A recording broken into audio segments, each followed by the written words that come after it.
The queue in the bank seemed endless, and as much as he tried to blank out the conversation of the old couple in front of him, it was almost impossible. They spoke very loud, and it was almost as if they were putting on a show. It was obvious they were drunk and desperate for attention. They were both rough-looking and a step away from being derelicts. The woman was angry and aggressive, and carried a tin of strong lager. If you don't behave yourself, I'll take you to the old people's home. I mean it. You don't take me to the old people's home. I take you to the old people's home. I hate you. You're disgusting and your breath stinks. Yes, but at least I haven't wet myself. How dare you hit me? Oh, you made me drop my beer. OK, folks, can you leave, please? Thank you. Glenn laughed and walked out of the bank. The crazy couple had taken his mind away from his problems. He realised that the demon drink had messed their lives up in the way cocaine had messed his life up. Now he was in a crisis situation. He had considered his problem from every angle, and it was clear there was only one realistic option. He would have to go to his dealer and explain the situation and ask for more time. Getting his dealer to believe that his wife had accidentally put his jacket with £10,000 worth of cocaine in the washing machine would not be easy. His dealer was not a man to be trifled with, and not known for his sense of humour. His nickname was Cy, which was short for Cyclops, and rumour had it he had lost an eye in a knife fight. Having made the decision to confront Cy, Glenn felt nauseous with worry. His ambitious plan to turn his addiction into a business had become a nightmare. It seemed the world was conspiring against him. How could somebody so good-looking be so unlucky? Glenn phoned one of Cy's lieutenants, and 10 minutes later he received a text message with a location for the meet. As Glenn drove across London to the meet, he felt a mixture of fear and depression. Now, everything was about cocaine. It had begun dominating his life. And he felt he only had a slender contact with the person he had once been. Even his relationship with his wife had suffered. She said he had become paranoid, short-tempered, and needed help. And today, for the first time, he realised she was right. On 2 occasions he stopped the car and was tempted to turn back. But he was already a month late with his payment. And if he did not show for the meet, they would think he was trying to rob them. And the consequences would be dire. He had his wife and daughter to consider.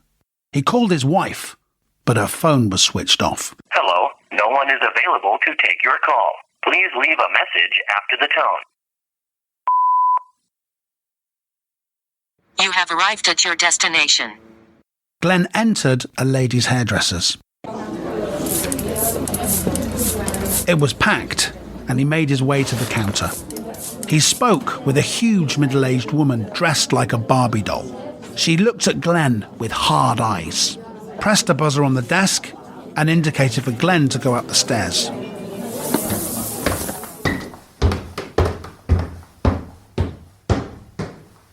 At the end of the passage was an iron door covered by a curtain. An eye appeared at the peephole, and Glenn could hear the sound of bolts being released.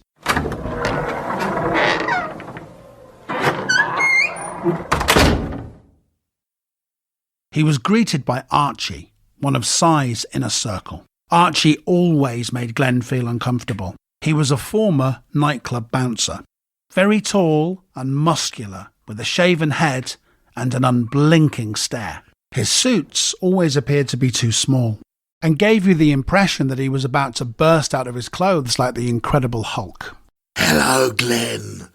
How nice to see you. Hello, Archie. Come right in.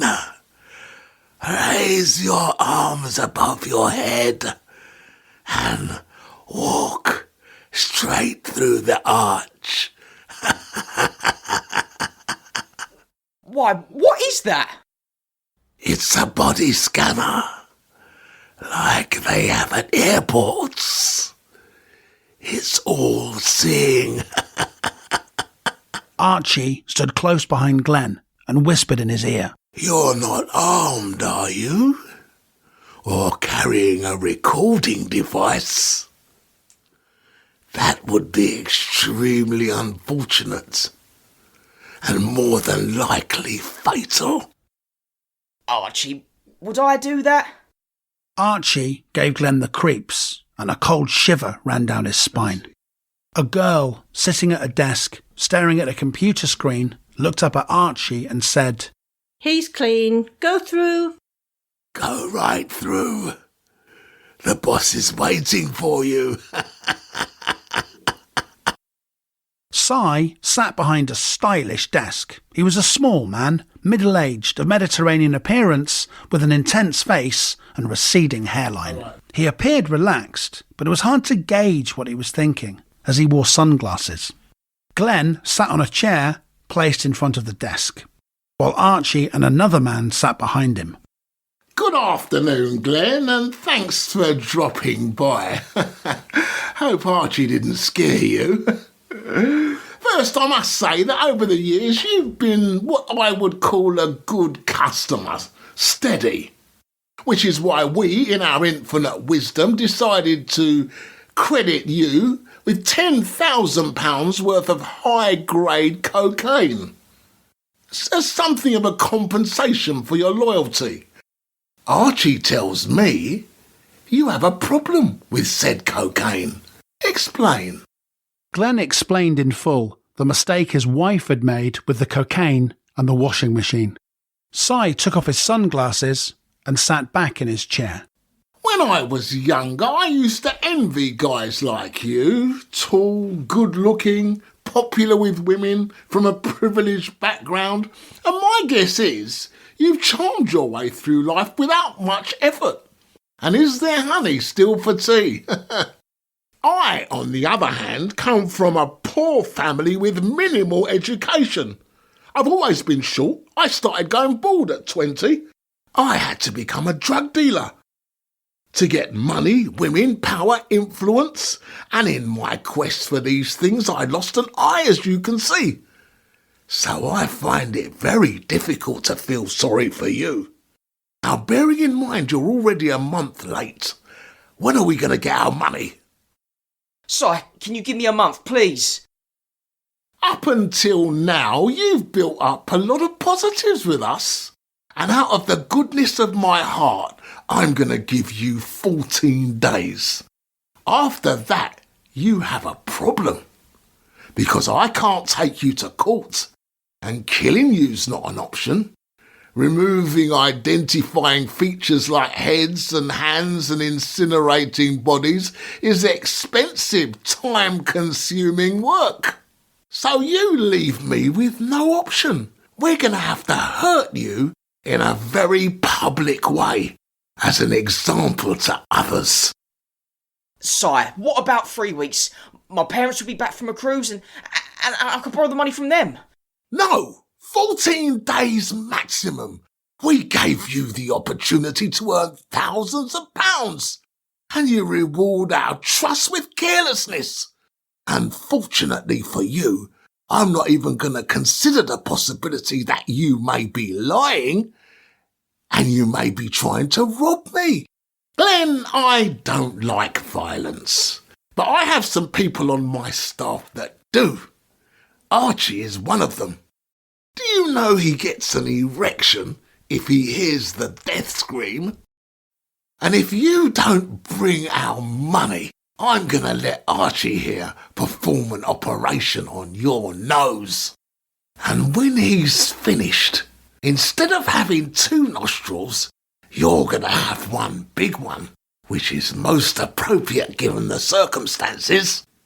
And from what Archie tells me, this operation can be performed in a matter of seconds, sadly, without anaesthetic. And unlike the National Health Service, you won't have to wait. From behind him, Archie reached forward and put his hand on Glenn's shoulder. I wouldn't scream like that. None of us wants Archie getting an erection. Before you go, Glenn, Archie is going to show you some photos on his phone of some of his previous, let's call them patients, who've had surgery.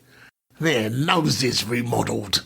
Archie took a large pair of pliers from his pocket and placed them on the desk in front of Glenn. He pulled his chair alongside Glenn's and smiled. He took his mobile out and showed Glenn a number of images of men who'd had their noses mutilated. They were horrible. Glenn was traumatised by the photos. He began breathing heavily, his heart rate soared, and he became hysterical. Oh, that was horrible. I'll get the money. I'll get the money. 2 weeks. That's all you've got. Otherwise, your daughter's going to be asking Mummy, why does Daddy look like a Hoover? Have a nice day, Glenn. Archie, escort our guest downstairs, please.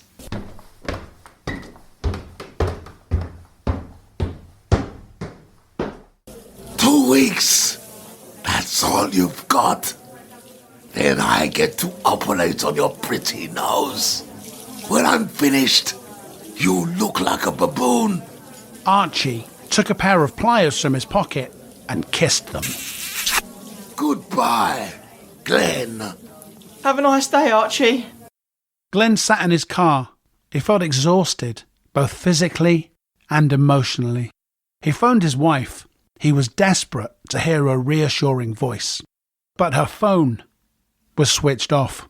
Hello, no one is available to take your call. Please leave a message after the tone. When he arrived home, the flat was empty. All the lights were off, except the bedroom. He opened the bedroom door. The bed was stripped, and in the middle of the bed was a Stetson cowboy hat. Leaning against the hat was an envelope with Glenn written in felt pen.